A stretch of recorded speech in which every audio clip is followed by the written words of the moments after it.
Olá, sejam muito bem-vindos ao Multi Entrevistas. Aqui nesse espaço a gente conversa com lideranças, gestores e empreendedores que fazem a diferença. E no programa de hoje vamos conversar com Daniel Biak, proprietário da B&B Games. Daniel, bem-vindo essa noite aqui. Obrigado. Tu não é um cara que começou proprietário, tu começou do zero. Sim. E como que foi essa jornada para muitos que não te conhecem, se inspirar na tua trajetória. Sim. E depois a gente vai atualizar como é que está o teu momento e planejar o futuro, mas vamos pelo começo. Sim, cara. A gente começa como todo empreendedor, comecei pequenininho com uma locadora de videogame, a famosa locadora, o pessoal ia na locadora. Isso onde? Em Porto Alegre, na zona sul de Porto Alegre, na garagem da minha avó. Sério? Qual zona sul? É que eu me criei na zona sul. Ali em Ipanema, perto da Conselheiro com a Xavier. Sim, conheço. E a minha avó pediu para ela, vó, me aluga a tua garagem. Não disse, não empresta, me aluga. Boa. E ela, não, eu te alugo a garagem. Na época, eu acho que era R$50. Olá, a gente pagava R$50. Daí eu digo, vó, tu me aluga a TV também da tua sala. Aí a gente pegava a TV da avó de tubo, mais a TV da minha casa de tubo, que meus pais trabalhavam durante o dia, e a gente levava as duas TV. E o meu irmão foi o meu primeiro sócio. E aí a gente fez uma sociedade com duas TVs. Que idade tu tinha nessa época? 17 anos, ali, 16 para 17. E ali já, final do ensino médio, já começou a querer empreender. Isso aí. E é bem interessante, naquela época também, a gente, né, era fita de Super Nintendo, né, o Super NES, né, que a gente jogava, e nós tinha uma associação próxima, e a gente aceitava até fichinha de ônibus, a famosa fichinha, que em Porto Alegre tinha o Vale Transporte como meio de pagamento. Furadinho no meio, lilaço. Aí ele dava uma fichinha para nós e nós aceitava. E depois nós ia lá no centro, no Compro Vale, Vendo Vale. Troca, ficha. E trocava a fichinha, pegava o dinheiro e almoçava com aquilo ali. Eu comprava uma fita. Muito cachorro quente de Towner a gente trocava por Vale Transporte também. A roxinha aquela ali. Era uma moeda da época. Isso aí. E daí nós trabalhava sábado, domingo e final de semana. Nós trabalhava todos os dias, porque sábado, domingo era o dia que mais faturava. Nós não tinha problema nenhum, nós estava faceiro, entendeu? Tipo, num dia nós ganhava R$20. Nós estava rico, R$20 naquela época, eu estava rico. Né? 2 final de semana, R$40. Na segunda-feira nós tínhamos R$40, nós olhávamos para aquele dinheiro assim, pá, agora. Na garagem da avó, assim como começou a Microsoft, como começou todas as grandes Sim, naquela época a gente nem tinha esse tipo de informação. Era nós na garagem e eles na garagem deles, lá nos Estados Unidos. Né?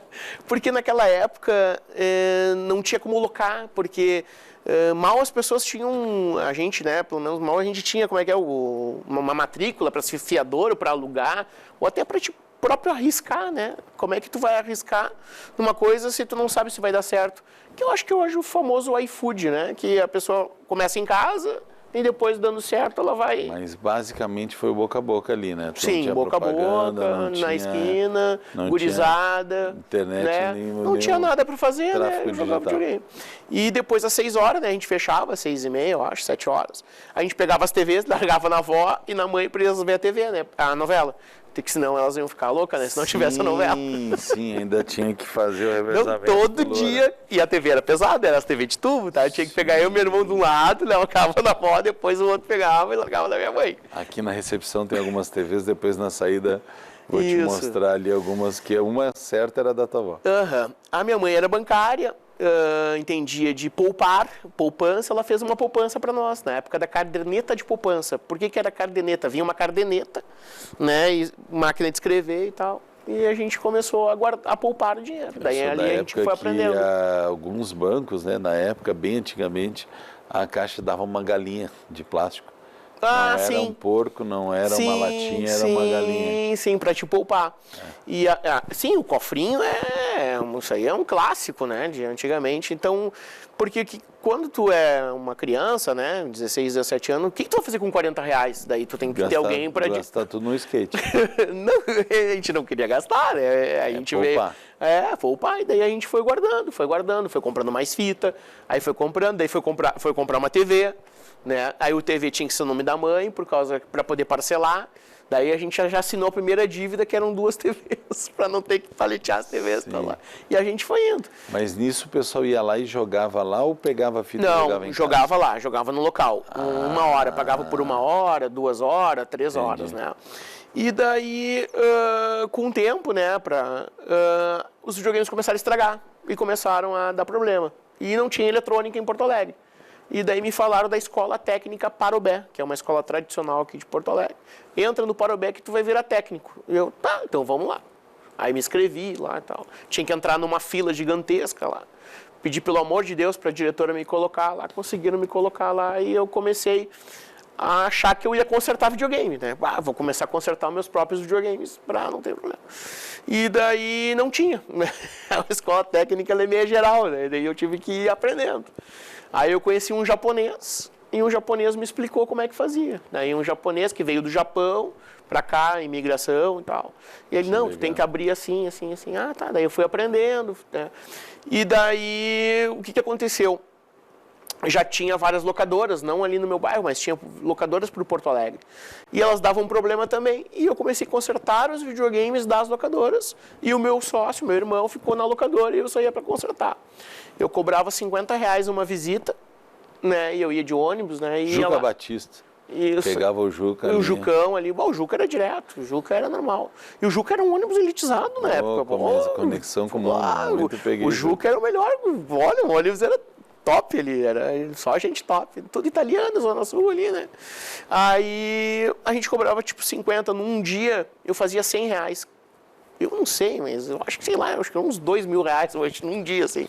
Era muito dinheiro, era muito dinheiro. A passagem era R$3, eu acho, R$1,50, então valia muito a pena.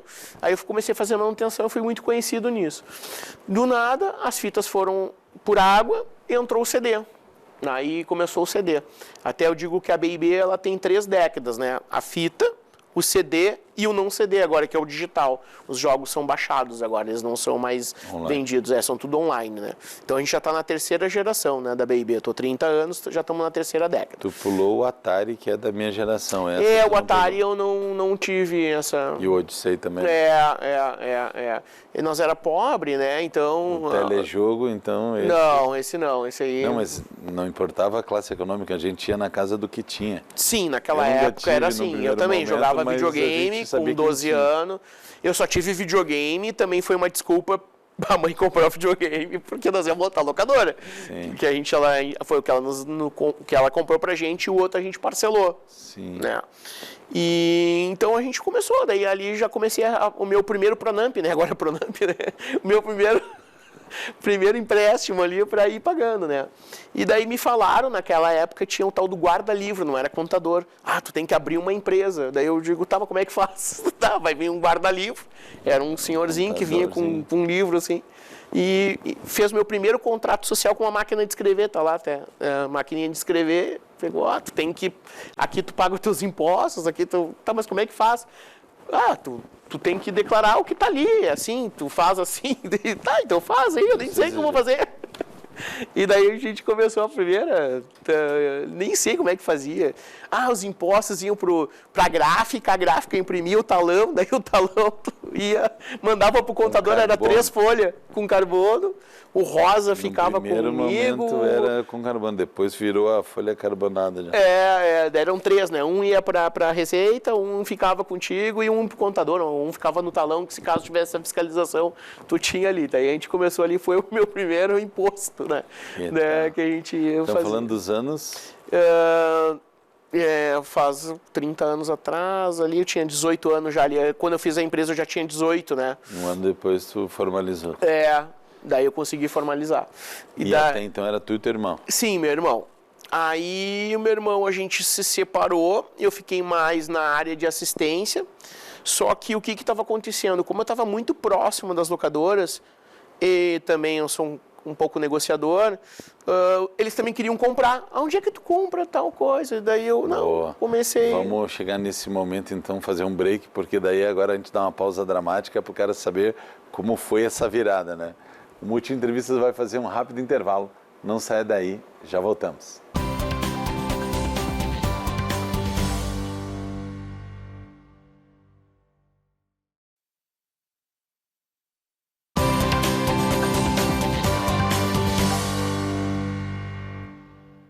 Estamos de volta com Multi Entrevistas e a gente continua falando com o Daniel Biak, proprietário da BB Games. Daniel, a gente conversando então ali no primeiro bloco, tu falou que chegou o momento de... Estava só atendendo, né, terceiros, e é hora de negociar com outras locadoras. Como foi? Aí eu, no caso, comecei a vender para as locadoras, comecei a ser reconhecido pelas locadoras e atender a demanda das locadoras.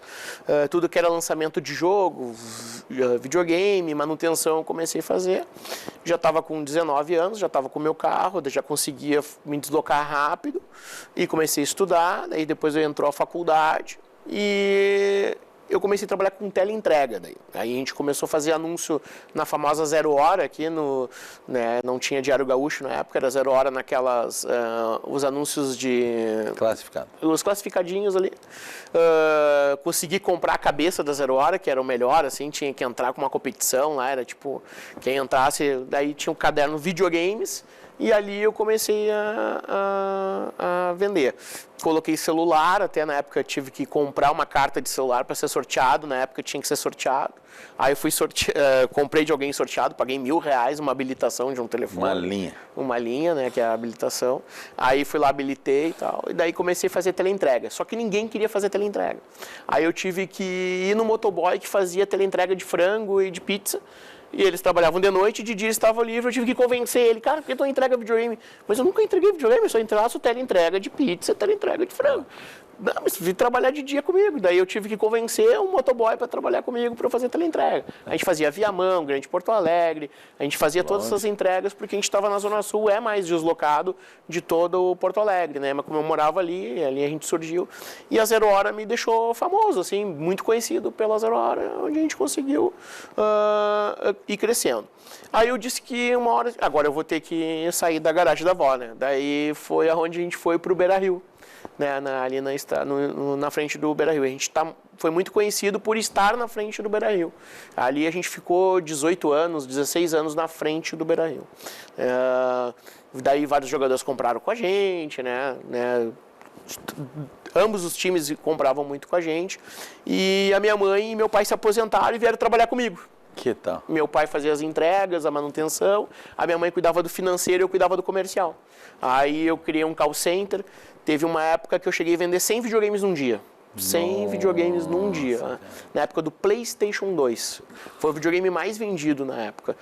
Não tinha e-commerce, os shoppings não tinham loja de videogame não existia tanto, loja especializada em videogame. E daí eu tive que também criar um corpo técnico. Tinha 6 técnicos, 6 pessoas vendendo.